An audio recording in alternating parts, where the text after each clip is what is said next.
There's a song I wrote with Donnie Fritz. Donnie Fritz, yeah, funky Donnie Fritz. He's been playing keyboards with Christofferson for about 17 or 18 years. And me and Donnie hung out a lot of nights together.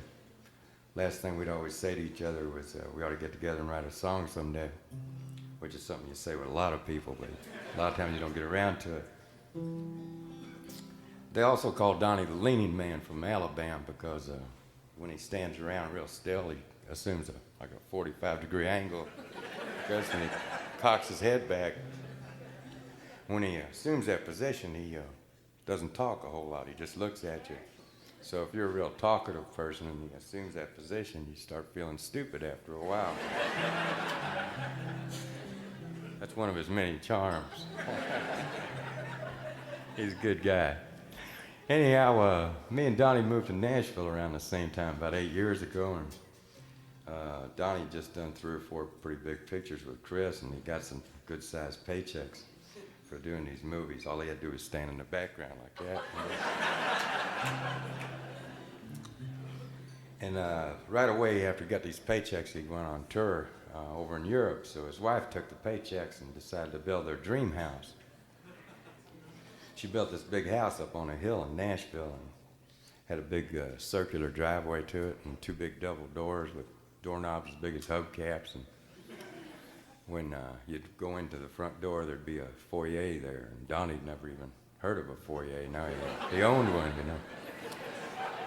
There was a men and ladies bathroom off to the side and a hat rack and a waterfall coming down from a balcony.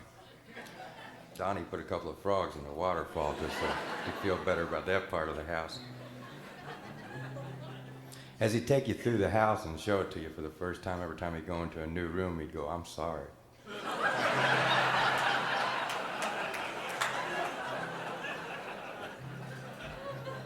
When we get together to write, we take folding chairs and go sit in the garage with the dogs. You know?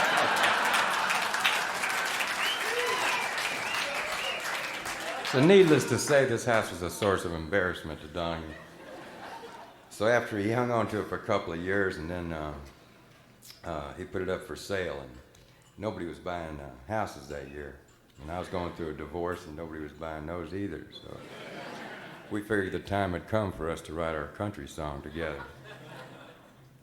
We figured we were going to do it like the professionals do in Nashville and write this song at 10 a.m. on a Monday morning.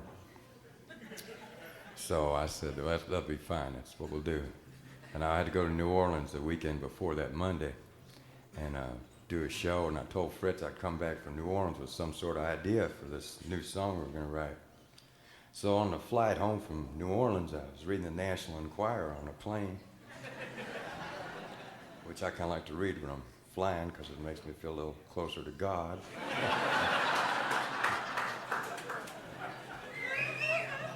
Their illustrations of UFOs are pretty much on the money, too.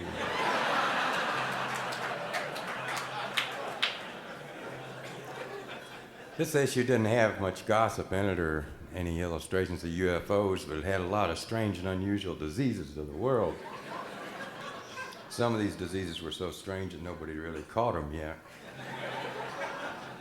And they had to pick this picture of this little girl who had that awful disease where your body ages about 10 times faster than it's supposed to, and she had the body of like a 92-year-old woman, and the caption said, "The oldest baby in the world." So I cut the caption out, and I took it over to Donnie's house the next day, and I said, "Looky here, man." I said, "The oldest baby in the world." I said, "We know a mess of old babies in this world." I said, "Let's write a song for all of them."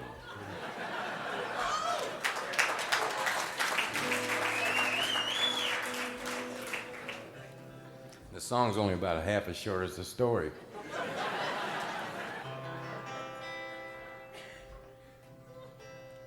She got the mind of a child and a body peeking over the hill. Well, she would if she could, and she should, but nobody will. With her nails painted red and her hair so unnaturally curled, well, I think that she may be the oldest baby in the world. She's tasted the nightlife, but it's left her with nothing but hunger. And all the available men seem to think that they want something younger. But youth is a costume, and the beauty within lies unfurled. And I think that she may be the oldest baby in the world. Fast horses win races, road flushes beat aces, and everyone's playing to keep.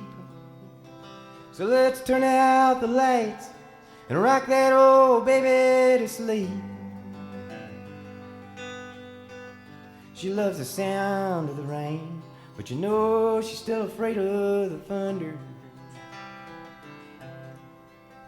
She keeps her head full of hope, and her heart is so full of wonder.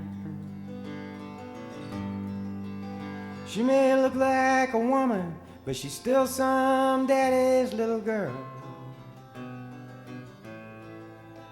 And I think that she may be the oldest baby in the world. Yes, I think that she may be the oldest baby in the world. Thank you.